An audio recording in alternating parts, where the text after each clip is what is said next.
Bonjour à tous, bienvenue dans ce nouveau récit de faits divers qui est pour ce numéro consacré à l'affaire Greg Martin. Nous sommes en octobre 1996 en Caroline du Nord, à Jonesville. C'est une petite commune d'à peine 2500 habitants. La ville semble plutôt calme, mais tout bascule le 4 octobre de cette année-là. Le vendredi 4 octobre, dans la soirée, Greg Martin s'apprête, comme à son habitude, à partir en patrouille. Il souhaite une bonne nuit à sa femme et à ses enfants et il s'en va. À ce moment-là, sa famille est loin d'imaginer que c'est la dernière fois qu'ils le verront vivant. Dans la nuit, vers 2h du matin, le sergent Greg Martin se dirige vers la pompe à essence pour faire le plein de son véhicule. Et il rencontre un de ses collègues de la police de la route avec qui il a fait ses études. Ils en profitent pour faire une petite pause et ils discutent de leur travail et de leur famille. Greg Martin est encore loin de s'imaginer de ce qui va se produire dans la demi-heure qui suit. La discussion terminée, chacun repart de son côté pour continuer sa ronde. Quelques minutes plus tard, aux alentours de 2h30 du matin, le sergent Greg Martin croit voir quelqu'un entrer par effraction dans un restaurant du centre commercial. Le sergent signale très rapidement aux autres patrouilles la présence d'un véhicule pick-up rouge. Il transmet les numéros de la plaque d'immatriculation et demande de l'aide. En plus de cela, il demande le code VIN, Vehicle Identification Number. Et ce sera sa dernière demande.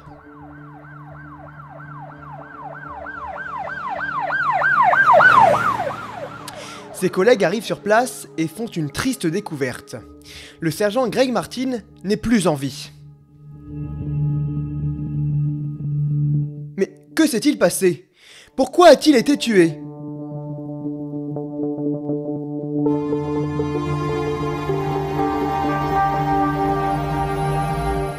On ne le sait pas encore.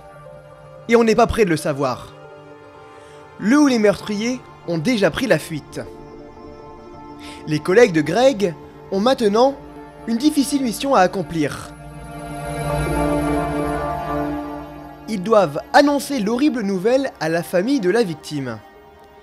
Les policiers de la route arrivent au domicile des Martin. Lisa, la femme de Greg, se dit tout de suite en voyant les collègues de son mari qu'il y a dû se passer quelque chose de très grave. Elle s'inquiète très vite puisque Greg lui a toujours dit que s'il se produisait un drame, elle ne serait pas avertie par téléphone. Les policiers lui annoncent la mort de son mari. Greg avait grandi en Caroline du Nord. C'est ici qu'il avait rencontré sa femme Lisa. Ils ont eu un enfant ensemble. Depuis son enfance, Greg avait toujours rêvé de devenir policier. Ce qui n'était pas au goût de tout le monde. Sa mère aurait préféré qu'il se dirige vers une profession plus sûre.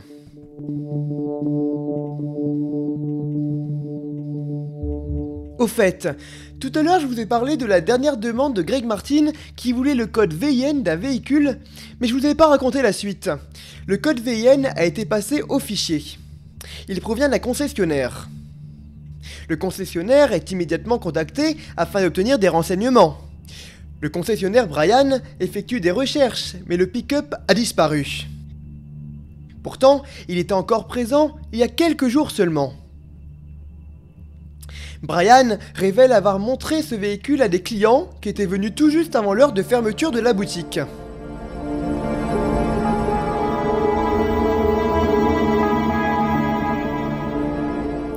Ces clients s'étaient rendus sur place avec un fourgon vert.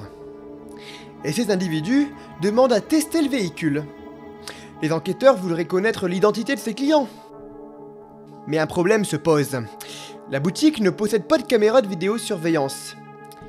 Donc il est à ce stade impossible de savoir qui sont ces individus. Rapidement, l'enquête connaît un nouveau rebondissement.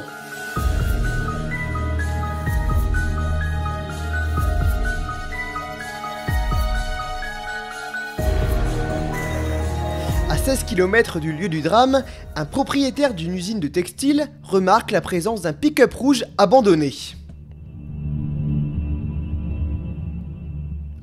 Cette personne signale également un fourgon volé. Un avis de recherche est donc lancé pour retrouver ce fourgon qui est de couleur blanche.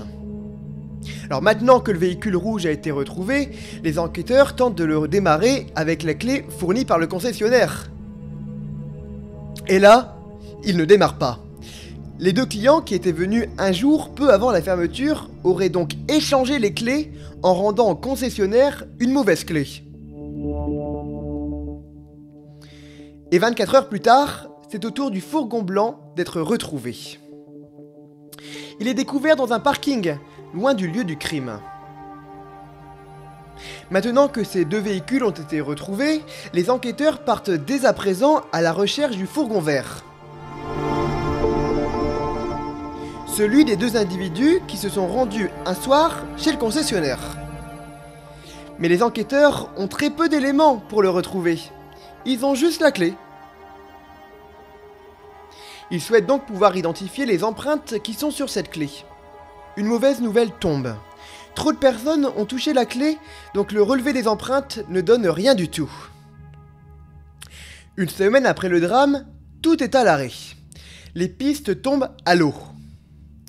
Les jours passent, les semaines passent, les années passent, sans qu'il y ait de nouveaux éléments. C'est la seule affaire non résolue de la police de Caroline du Nord. 9 ans après le drame, en 2005, un appel est lancé aux médias. Et grâce aux médias, l'enquête reprend avec de nombreuses pistes. Peu de temps après, l'enquête connaît un nouveau rebondissement. Un homme se présente à la gendarmerie en indiquant avoir vu le pick-up et le conducteur. Cet homme devient un possible témoin. Il est interrogé sous hypnose afin de faire revenir sa mémoire. Un portrait robot est alors établi. Peu de temps après, un groupe de travail qui est uniquement dédié à cette affaire est créé. Pour l'instant, il n'y a qu'une seule pièce à conviction. Il s'agit de la clé laissée chez le concessionnaire. On sait que c'est une clé qui correspond à un véhicule de la marque Chrysler. On sait aussi qu'il correspond à 50 000 véhicules. Les enquêteurs récupèrent une liste de tous les pick-up verts. Un véhicule est alors repéré. C'est celui d'un homme qui a enregistré le véhicule en Floride. Le propriétaire a un casier judiciaire. À l'époque de l'assassinat, il est impliqué dans des histoires de vol. Le propriétaire du véhicule a commis plusieurs vols avec un autre individu qui s'appelle Scott. Les deux hommes ont aussi volé une arme de calibre 9 mm qui a aussi été utilisée pour tuer le sergent. Le groupe de recherche continue de travailler sur ces deux suspects. Près de 16 ans après le meurtre de Greg Martin, un des deux suspects commence à parler. Il explique que Scott souhaitait faire un nouveau coup pour obtenir de l'argent. Le soir du 4 octobre 1996, ils ont trouvé un restaurant. Les portes étaient fermées. Ils racontent qu'ils ont ensuite vu le sergent qui était en train de noter leur numéro de plaque d'immatriculation. Le sergent leur a ensuite demandé leurs papiers et leur a demandé pourquoi ils étaient là. L'un des deux hommes a prétexté vouloir aller aux toilettes. Scott a ensuite tiré sur le sergent. Le procès a eu lieu en mars 2014. Scott a plaidé coupable et a écopé d'une peine de prison à perpétuité. Et en 2016, il a été retrouvé pendu dans sa cellule en prison.